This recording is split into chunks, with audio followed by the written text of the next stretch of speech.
स्नेनिल art of teaching या चॅनलवरती आपल्या सर्वांचं स्वागत आहे.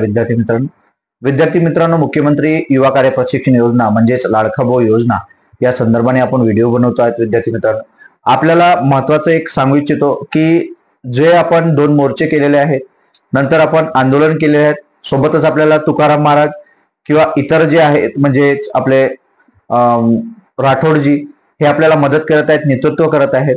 आणि या सर्व गोष्टी झाल्यानंतरही ज्या विद्यार्थ्यांचा कार्यकाल आता या महिन्यामध्ये संपणार आहे त्या विद्यार्थ्यांना सांगू इच्छितो की विद्यार्थी मित्रांनो, आपला कार्यकाळ जरी संपलेला असेल तरी आपल्याला पुन्हा अभ्यास करायचा आहे आणि ज्या काही शासकीय नोकरीच्या जागा निघणार आहेत त्या ठिकाणी निवड होण्यासाठी आपल्याला अभ्यास करायचा आहे.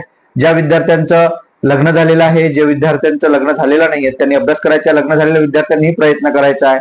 परंतु याच 6 महिन्यावरती डिपेंड न राहता आपल्याला माहिती आहे की शासन जे काही निर्णय घेत आहे ते आपल्या बाजूने नाही आहेत, तर ते आपल्या विरुद्ध बाजूने या ठिकाणी देत आहेत आणि न्याय मिळेल याची अपेक्षा सध्या तरी नाही आहे.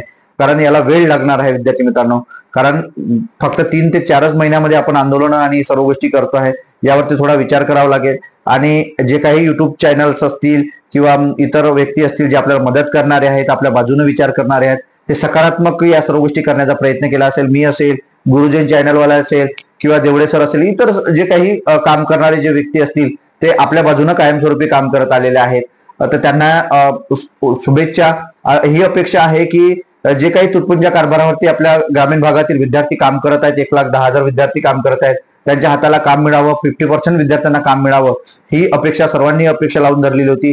जे मदत करणारे आहे, मोर्चाला येणारे विद्यार्थी अपेक्षेने येत होते, या सर्व गोष्टी झालेल्या आहेत. परंतु यावरती तोडगा जर निघालेला नाही तर विद्यार्थी मित्रांनो खचून न जाता, निराशा न होता, ही जी लढाई असणार आहे ही लढाई ह्या 1,10,000 विद्यार्थ्यांची नाही, तर येणारे जे काही पुन्हा ज्या काही भरती असतील, मग 1.5 लाख असतील किंवा 2 लाख विद्यार्थी येणारे आहेत, ते सुद्धा बेरोजगारच होणार आहेत. कारण शासनाने हे जर धोरण सुरू ठेवलं तर पुन्हा बेरोजगाराच्या फौजा आपल्याकडे निर्माण होणार आहेत, हे सुद्धा लक्षात घ्यायचं आहे. आणि त्यात फौजा असणार आहेत, प्रशिक्षणार्थी जे असणार आहेत ते प्रशिक्षित बेरोजगार असणार आहेत, हे सुद्धा लक्षात घ्यायचं आहे. का सुशिक्षितचा शब्द प्रशिक्षित होणार आहे, हे सुद्धा आपल्या सर्व विद्यार्थ्यांना लक्षात घ्यायचं. आणि याला जबाबदार कोण असणार आहे, तर हे आपलं लाडकं शासन असणार आहे, जे लाडके भाऊ निर्माण केले आहे, लाडक्या बहिणी निर्माण केल्या आहेत. आणि आता जी वेळ आलेली आहे त्यांच्याकडे 50% बोललेल्या शब्दाची मात्र ती जाणीव मार्फत ते काय करतायत, टाळाटाळ करण्याचा प्रयत्न करत आहेत. यांना आपली जात दाखवून देणं हे गरजेचं असणार आहे विद्यार्थी मित्रांनो.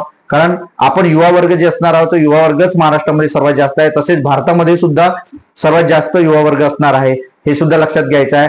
म्हणून विद्यार्थी मित्रांनो, उठा, जागे व्हा, ध्येयसिद्धी झाल्याशिवाय थांबू नका. या पद्धतीने आपल्याला काम करणे आहे. आणि आपले जे काही जागा असणार आहेत त्या जागा आपल्या राखीव असणार नसणार, परंतु कायमस्वरूपी जे काही भरती निघणार आहे त्याच्यासाठी आपण लायबल असणार आहोत. त्याकरता आपल्याला सर्वांना अभ्यास करायचा आहे, हीच कडकडीची सर्वांना विनंती करतो. खचून जाऊ नका विद्यार्थी मित्रांनो, आपला लढा असाच सुरू राहणार आहे, त्यावर आपल्याला नक्कीच यश मिळेल, हे मात्र नक्की आहे. आपल्याला ही माहिती कशी वाटली हे मात्र कमेंट बॉक्समध्ये कळवा आणि माझ्या या चॅनलला अशाच अपडेट करता सबस्क्राईब करा. धन्यवाद.